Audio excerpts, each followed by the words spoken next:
Hello, welcome back to Tarot by Andy. Thank you for being here. This is my vibrational reading. Please do your own research for entertainment purposes and allegedly. Good morning, good evening, good afternoon. Thank you for being here and thank you for the super thanks. And please avoid the hustlers on the feed. That is not me hustling you. So, okay, let's talk about David Letterman for just a minute here before we carry on. There was a nice comment about David, well, not so nice, comment about David Letterman and his interviewing style.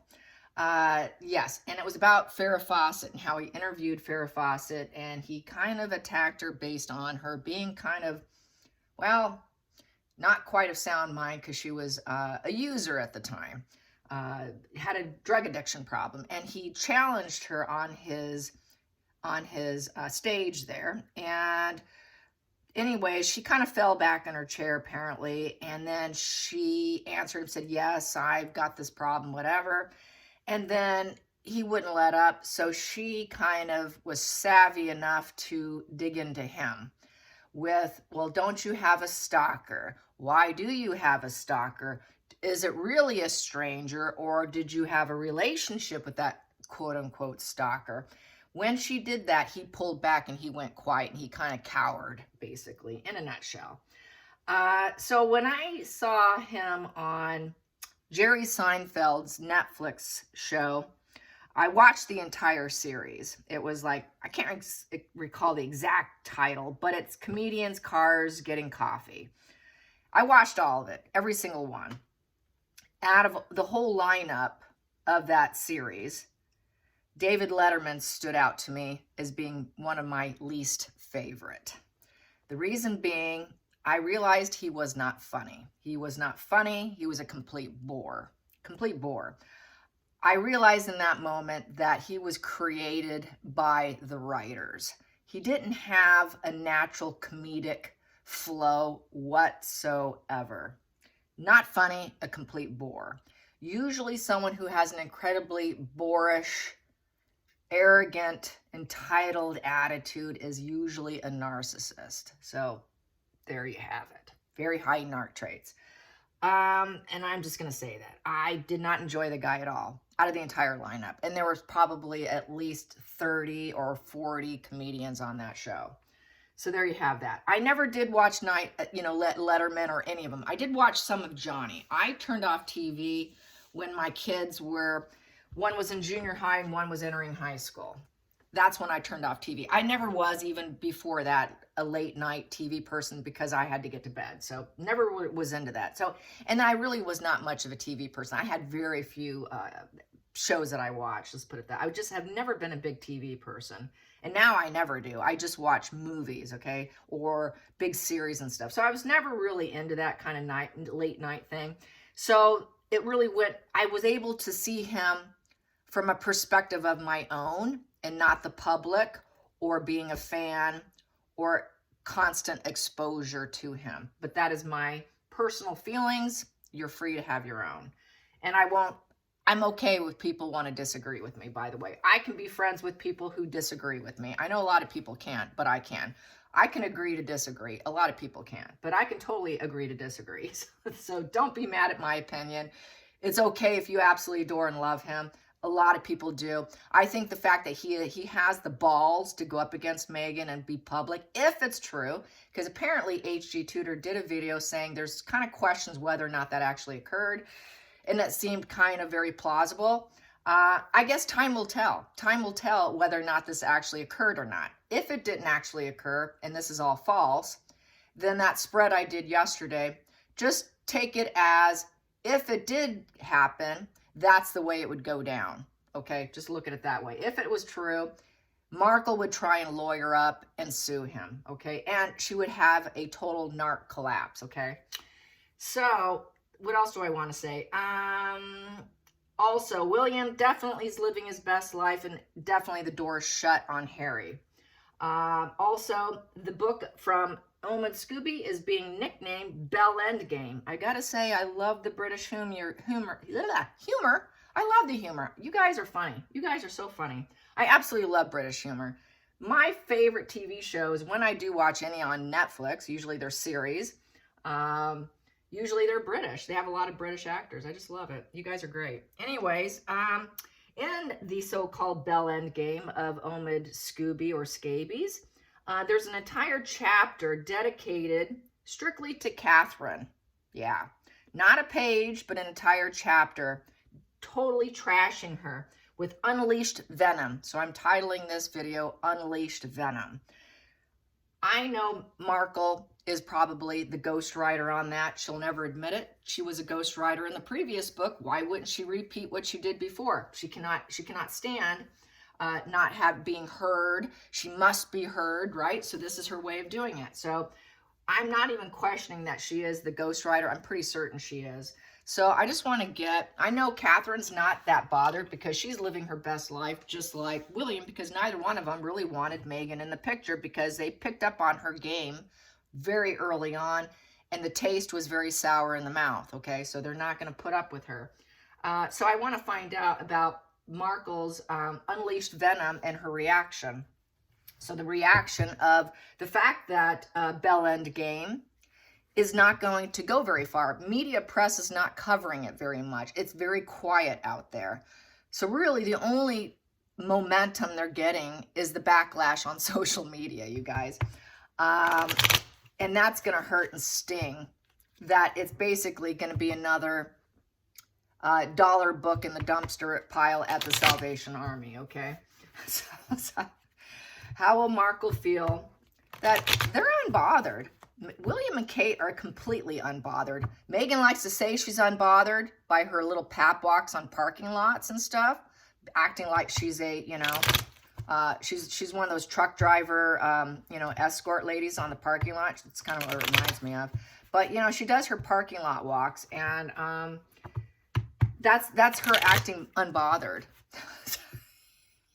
Instead of doing something of good, actually putting out positivity out there, she's got to do a walkabout, right? And pay for it to top it off. Pay thousands of dollars for the benefit of looking unbothered. That's not being unbothered when you have to pay to look unbothered. Oh, speaking of unbothered, yeah, I'm unbothered by a sugar. Yeah, I had a sugar. This goes to show their confabulated psychotic mind, you guys. I had a sugar on my feed. I did have her name. I did block her. And it was hilarious in my comment section. She said that that William was actually working with Omid. Yeah, that they were actually working together. What kind of confabulated psychotic mind is that? Oh my God. Talk about confabulation. Confabulation is where they do try to fill in the gaps with whatever plausible scenario that works great for them. What an absolute diarrhea of the mouth. Unbelievable. William supporting and actually being the mouthpiece for Omid Scooby. How many drugs is this person doing? My God, that must have been a tech. That must have been during an absolute drug high or something. Oh my God, maybe that was Megan. But anyways, like I said, I like to digress quite often and go on my little side rants. All right, I'm done with my side rant. Here we go. So how is she going to respond to the unbothered Kate and William? They don't care, you guys. They are so done. Harry is so done that Harry, apparently according to Omid's book, is ready to move on and forget about the Royal Row. I suppose that's all the working royals. But I know he's bothered. There's no way he's going to be unbothered. So unbothered Megan. Let's see, how unbothered is Megan by the ghosting and the silence? And Will and Kate living their best life. How unbothered is Megan? And I bet she's bothered. How is her response going to be that her venom isn't going to sting? Her venom is not going to sting. So how is she going to feel that the venom will not sting? It will not sting. How is she going to react that the venom will not sink in and paralyze them? She's hoping to paralyze them with fear. It's not going to work. A snake is a snake. She wants to say, hey, let me give you a ride across the lake. Oh, you know what I was. You shouldn't have given me a ride. Well, he picked up on her trying to take a ride and take them for a ride. It came to a quick halt. So, how is she going to react? How is she going to react to the fact the book is going to fail? She's the ghost writer. The venom sting will not sting. How will Megan react to the end game? The bell end game. The bell end game. Yes, bell end game. How will she react? She's going to try to stay strong and peaceful. Yep, she's going to try to stay, well, they're strong. She's going to realize how strong they are. Yeah, you are. That's the lion crest there. So she realizes that they are going to carry on like they normally do with patience, kindness, discipline, try to be peaceful, the strength of the lion card. She realized, wow, I cannot unmove them. You know, she's trying to poke them and bite them to get them to react. She's seeing that they're not going to react. They're just staying peaceful and calm and carrying on. So that's going to be really bothersome to her. So that's what's like, whoa, they didn't respond. That's a non-response kind of. We're just cool. We're enjoying life. We're not going to respond. So, whoa, okay, that didn't work. That didn't work. So it didn't work. So it was full stop. She tried. It's going on a mission with the Knight of Wands, and it's failing. It's fallen off her horse. Oh, okay. Which dog is down there? I got a dog beneath me moving my camera. Sorry, you guys. I think that was Penelope. No, was that Odin? No, that's Odin. Odin always does that, you guys. All right, Odin's fault. Okay, here we go. Carrying on. Knight of Wands in reverse. Basically, she's lost her way. She's going to say probably they lost their way. She will not take accountability. But Megan really actually is the one who lost her way. But it will be a projection.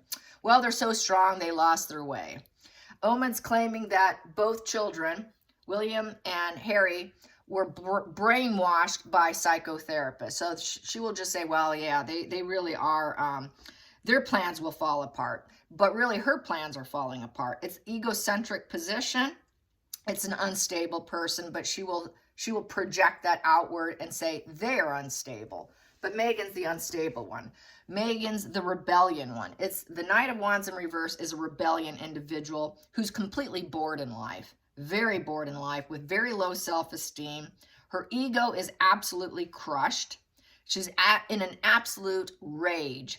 This is where Wand energy in reverse is someone you want to avoid at all costs, okay?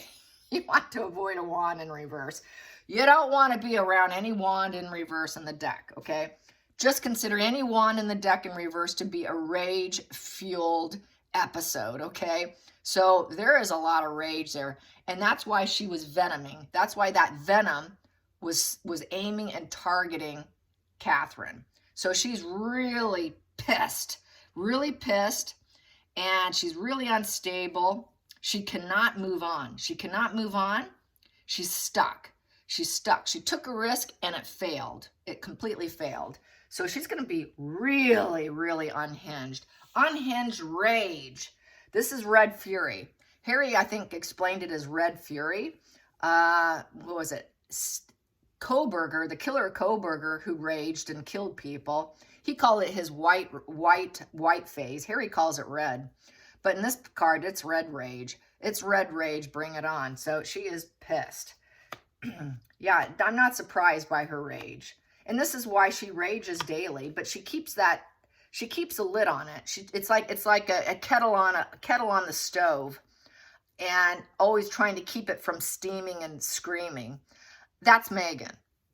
You know, and when she cannot keep that rage and steaming, that's when she throws her tea at guests and people who are high dignitaries of societies. So her kettle blows often, you guys.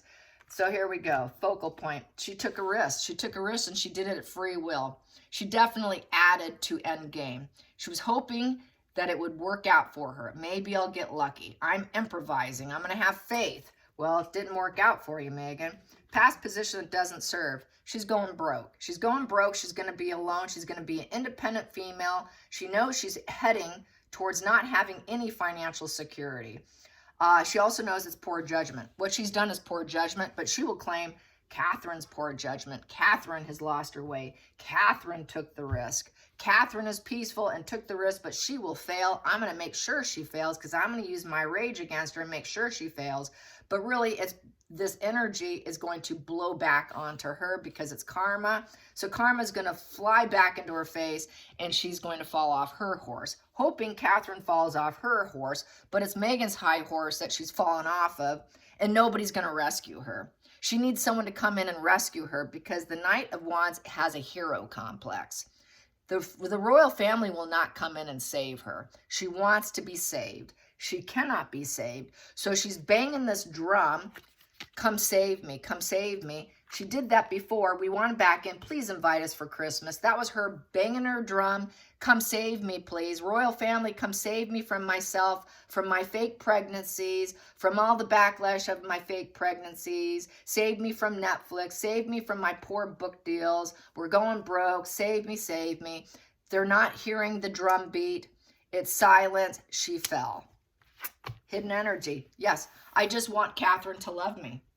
Yeah, because she's so angry and rageful, she actually wants love. And she doesn't know how to give love. She wants love. She actually does. She really does. That's part of the hidden part of narcissists. They actually kind of do want love. They prefer attention over love, but they also want everyone to love them. That's part of the process too. And since they can't really feel love, they go about getting the fuel instead. But really, she kind of wishes that she could have gotten an emotional message. She wanted some kind of message from Catherine of, here's that roses, Rose. She's going to come give me roses again and save me. Those are like, it reminds me of the roses or the flowers that Catherine delivered to Megan after the wedding incident. And Megan was a nasty Queen of Wands in reverse, entitled you know what, and I think she sent the flowers back. And then she talked about the flowers. So she was kind of hoping, I'm feeling with this energy, that Catherine would have been quiet, peaceful, and wanting to make peace with her and deliver flowers again. But it didn't happen because that would have saved Megan. And Megan didn't get that. She beat the drum and it didn't come. Because Megan's a traitor. Megan's a traitor and she's not going to send the roses. So we have here the Hangman in reverse. Her and Harry are both now victim mindset, selfish traitor. So through the victim mindset, in her victim mindset and her psychosis and her confabulations, in her victim mindset, she still believes she's a victim. She should give me roses. She should beat my drum and save me. I'm a victim here. So Megan thinks she's a victim. She deserves that rose is being sent to her house. Megan deserves someone to move the obstacles out of her way. Please move. The leadership needs to protect Megan. This is William.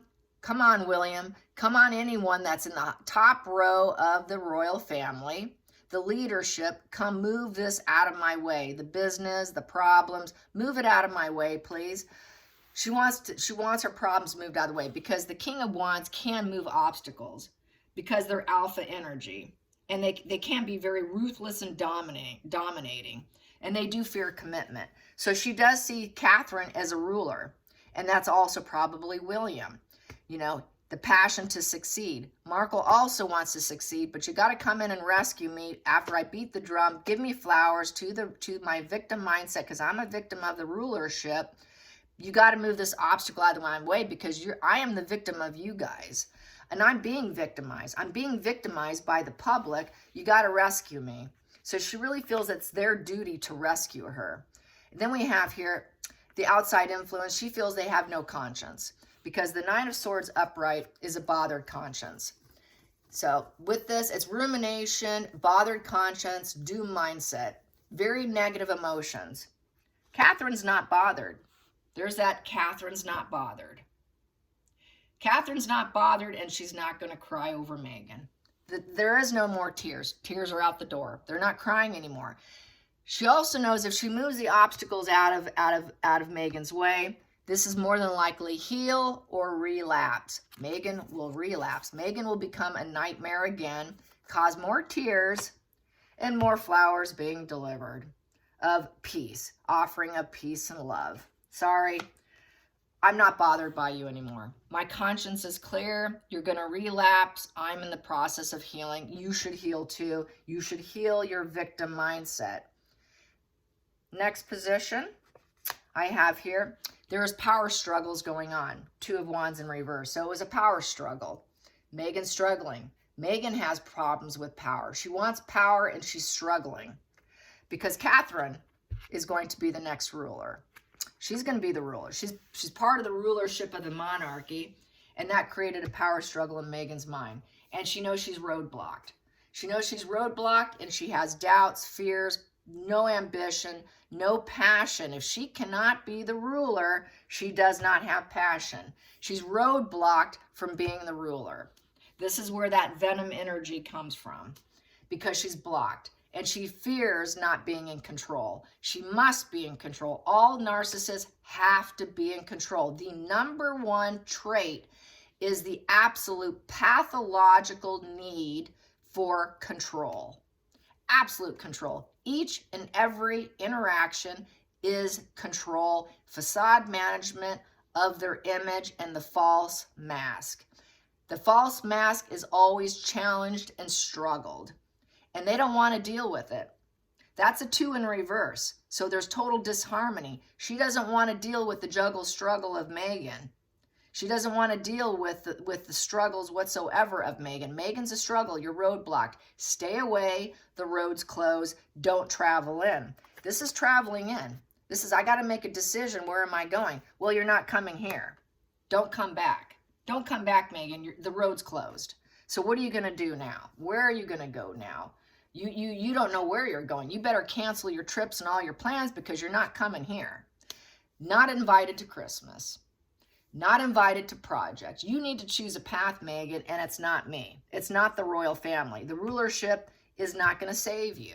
So the shoe's on the other foot here. We're not saving you. Final outcome, you walked. Stay gone. Keep walking. Keep walking.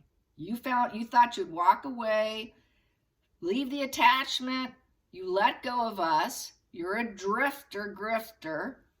You're facing mountains of obstacles. You didn't know what you were going to face. And you did it because of struggling with the monarchy, because of who I am, and I'm going to be the next ruler. Well, you walked. That's why you walked. Because she's not in control. She has control issues. Struggling to be in control. Struggling to have them keep saving her victim mindset. So basically, Catherine's the one who's not bothered. But Megan's will relapse, and Megan's going to have to keep walking. She knows she can never walk back into their direction. Walking back into the royal fold is not going to happen. It is keep walking, bitch. Just keep walking. Keep walking into your emotions. There is no silver lining here. Keep walking. Just keep going. Keep your back turned and keep going. Catherine has her back turned and she keeps walking. She's trying to walk away from something that doesn't serve her. It's just an empty black hole of fire behind her, and I'm walking away from that. Megan, you keep walking. We don't need each other. Just keep going. Keep going. Yep, you have arrested development, and you need to learn to glow up and heal yourself. With the Page of Cups in reverse, Megan's in negative emotional news, which is negative news for Megan, and Megan created the situation with the Magician. She got what she wanted. She walked away. She did not want to stay. She wanted to be a Hollywood star. She wanted to be an A-lister. She wanted half in, half out. You got what you wanted. You walk. Keep walking. Go make your magic happen, because that's what you wanted. Go make your life of Hollywood or whatever you're going to create. Go make it happen. Go make it happen, because that's what I'm doing. You have this arrested development. We don't want to hear from you. You're bad emotional news. You're wounded, you're vulnerable, keep going. Just keep going, bitch. Just keep going. We have lost inspiration for you. You lost inspiration for us. So we're both on the same page about one thing. It's poor emotional development. She knows Megan is a narcissist who basically has arrested development. And basically she created that situation herself when she was very young, when she divorced her true self and replaced it with a false self, with that arrested development. And that's why she's so negative. That's why she's bad news. That's why she throws emotional fits. That's why she has this horrible, petulant, immature energy of the Page of Cups in reverse. Megan always has her head up in the clouds, but it's not realistic. Megan has had therapy, but she hasn't healed. She doesn't have messages of the heart. Her messages of the heart are of dark purposes. The so-called surprise pregnancy, she doesn't believe it, because Page of Cups upright is a surprise pregnancy. She doesn't believe the pregnancies either. Megan's not emotionally idealistic. She's a nightmare. She's an absolute nightmare. So there is no new emotional beginnings. Go make your life work without me. And Megan knows this. She's going to have to keep walking. Just keep walking. Keep walking. We know you just want charity. You just want charity. You want help. That's all it's about, is this transactional relationship, us giving you help and support and keeping you balanced, but just keep walking. So yes, she needs money. She needs charity. She needs help. There's only one reason why Megan's there, and it is that transactional relationship with the narcissist. Because she's committed crimes with the world reversed card in attempting to become a celebrity and star. It's nothing but wash and repeat behavior with the world in reverse. It's the end of the journey with Catherine and with William and the royal family, because she knows that she will do anything. She will do any nasty, dirty deed in order to glow up in the family. And that's why she does the criminal, nasty behavior with no self-actualization, no empathy, no purpose in life, no positive completion, no expanded world vision. Catherine's upright with the world. She has an expanded world vision, and she's moved on, and she's moved Megan out of the way. But Megan can't move Catherine out of the way. She cannot let go. It's unfinished business for Markle. Very unfinished business, and she cannot carry on. She cannot let go. She cannot reform herself. It's very unfinished, negative completion, and she's not done yet. I'm not done yet trying to outglow you and rise up above you. I will do whatever is necessary because I don't have any empathy with the world in reverse, and that is Megan. She will do literally anything to be the star, to glow up, get fame. She knows Megan married into the family strictly for fame. Royalty is not fame card. It is a duty card. And Megan doesn't understand that. It is not fame. It's duty. Megan doesn't have that duty-bound mind. She doesn't understand what true charity is. She knows Megan's charity is to take money and run. Megan just wants to take money. It's a transactional relationship. I'm going to try and make it happen, and then I'm going to walk. So basically, it's a user, an emotional, vulnerable user who just wants to glow up. She's never charitable. There's no charity in Megan. And Catherine knows this. Megan knows this. And she is getting scorched because she has to keep walking. And she took a risk. She surely took a risk. She thought everybody would love her. But no, just keep walking, honey. Just keep walking. All right, you guys, I hope you enjoyed today. Till next time, like and subscribe. Bye, you guys.